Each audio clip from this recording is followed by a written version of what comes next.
बिस्मिल्लाहिर्रहमानिर्रहीम। अस्सलामुअलैकुम नाज़रीन, आज बन रहा है फ्रेंच टोस्ट। और फ्रेंच टोस्ट जो है वो बहुत ही कम चीज़ों के साथ बन जाता है और इसे बनाना बहुत ही आसान है। बहुत कम वक्त में हम इसे तैयार कर सकते हैं। तो चलें इसे बनाते हैं। फ्रेंच टोस्ट को बनाने के लिए हमें कुछ चीज़ें चाहिए, वो नोट कर लें कि हमें क्या क्या चीज़ें चाहिए और कितनी चाहिए। पिसी हुई चीनी ली है हमने 3 टेबल स्पून और 3/4 कप हम दूध लेंगे। 2 अंडे डालेंगे इसमें। 1 टीस्पून वनीला एसेंस का जाएगा इसमें और कुछ ब्रेड के स्लाइसेस चाहिए। जैतून का तेल इस्तेमाल करेंगे हम इसे बनाने के लिए। तो चलें इसे बनाते हैं। सबसे पहले हमें एक चौड़ा बर्तन लेना है। इतना चौड़ा हो बर्तन कि उसमें जो स्लाइसेस हैं वो आराम से डिप हो जाएं और टूटे नहीं। तो यहाँ हमने एक चौड़ा सा बर्तन लिया, उसमें दोनों अंडे तोड़े और उसे अच्छी तरह बीट कर लिया है। अंडों को अच्छी तरह बीट कर लें और अब हम इसमें पिसी हुई चीनी डालेंगे।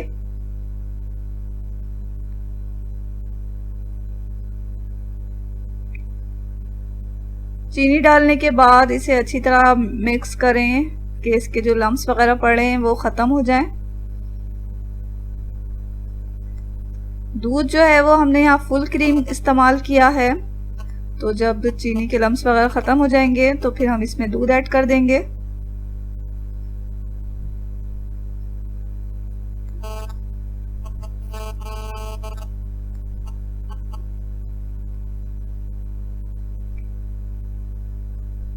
दूध डालने के बाद जो है वो हमें वनीला एसेंस भी इसमें शामिल कर देना है।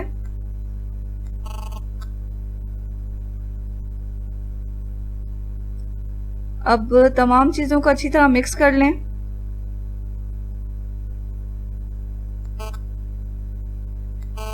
यहाँ अंडे का मिक्सचर हमारा तैयार हो चुका है। अब हम ब्रेड के स्लाइसेस लेंगे और एक एक करके इसमें डिप करेंगे। स्लाइस को जब आप डालें तो फ़ौरन ही निकाल लें। और गैस पे हमने एक पैन रख लिया है और उसमें आधा चम्मच जैतून का तेल डाल के इसे ग्रीस कर लें और फ़ौरन ही इसे डिप करें स्लाइस को और पैन में डाल दें निकाल के अच्छी तरह। अगर ज़्यादा देर हम इस मिक्सचर में स्लाइस को छोड़ेंगे तो हमारे स्लाइसेस जो हैं वो बहुत नरम हो जाएंगे और अच्छे नहीं लगेंगे खाते हुए। तो इसे हमने पैन में डाला। अब 2 से 3 मिनट एक तरफ से इसे पका लें, फिर पलट दें और दूसरी तरफ से भी हमें इसे 2 से 3 मिनट ही पकाना है। फ्लेम को हमने मीडियम पे रखा हुआ है। मीडियम फ्लेम पे इसे पकाएं शुरू से आखिर तक। तेज़ फ्लेम पे ये होगा कि हमारे जो फ्रेंच टोस्ट हैं वो जल जाएंगे और अच्छे नहीं बनेंगे। तो दूसरी तरफ से भी इसी तरह हमें गोल्डन ब्राउन करना है इसे। 2 से 3 मिनट तक इसे पकाएं और चेक कर लें। अगर आपके को अच्छा कलर नहीं आया तो इसे दोबारा पलट के पका लें। हमें लगा कि हमारे जो है वो फ्रेंच टोस्ट का अच्छा कलर नहीं आया तो हम इसे पलट के दोबारा पका रहे हैं। यह हमारा एक फ्रेंच टोस्ट तैयार हो चुका है। इसी तरह हम बाकी टोस्ट को भी तल लेंगे।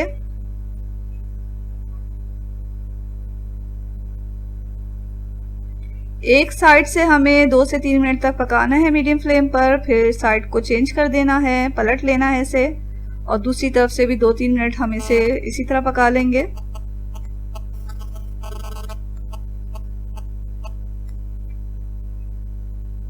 तो ये हमारा दूसरा भी तैयार हो गया फ्रेंच टोस्ट। अब तीसरे स्लाइस को भी हमने डिप किया और फौरन ही निकाल के पैन में डाल दिया है और एक तरफ से 2 से 3 मिनट तक पकाएंगे मीडियम फ्लेम पर। दूसरी तरफ से भी 2 से 3 मिनट तक पका लेंगे। इसी तरह हम अपने तमाम फ्रेंच टोस्ट को तलना है जैतून के तेल में और 1 चम्मच से ज़्यादा ना डालें। जैतून का तेल से ग्रीस करें बस पैन को और उसी में बनाएं। फ्रेंच टोस्ट को हम शहद के साथ और पिसी हुई चीनी को छिड़क कर पेश करेंगे। इस तरह जो फ्रेंच टोस्ट हैं वो बहुत ही मज़ेदार लगते हैं। तो एक प्लेट जो है वो हमने शहद के साथ बनाया है और एक प्लेट पे हमने पिसी हुई चीनी इस पे छिड़क दी है। तो ज़रूर बनाएं इस मज़ेदार फ्रेंच टोस्ट को, और ये आपको बहुत पसंद आएगा। और ये बहुत हेल्दी भी है, बच्चों के लिए भी बहुत अच्छा है। तो ज़रूर ट्राई करें इस मज़ेदार रेसिपी को। और अगर आपको ये पसंद आए तो इसे लाइक करना हरगिज़ ना भूलें, चैनल को सब्सक्राइब भी कर लें। दुआओं में हमेशा याद रखें। इसके साथ ही अल्लाह हाफिज़।